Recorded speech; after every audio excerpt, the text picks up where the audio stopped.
मोरो में तहरीक इंसाफ़ जे ऑफिस ते 14 अगस्त जश्न आज़ादी तक़रीब जो एक पुरवकार प्रोग्राम थी गुजरियो, जंहिंमें PTI जे अॻवाननि कारकुननि ऐं हमदर्दनि वॾे अंग में शिरकत कई।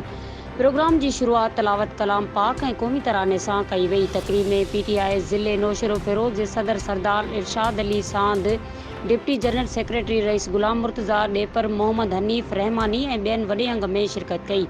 उन मौके ते ख़िताब कंदे चयो त अॻवाननि क़ाइदे आज़म मोहम्मद अली जनाह ऐं डॉक्टर अलामा इक़बाल जे कोशिशनि सां पाकिस्तान आज़ादु थियो ऐं असां आज़ाद फ़िज़ा में साह खणी रहिया आहियूं। आख़िर में केक काटियो वियो।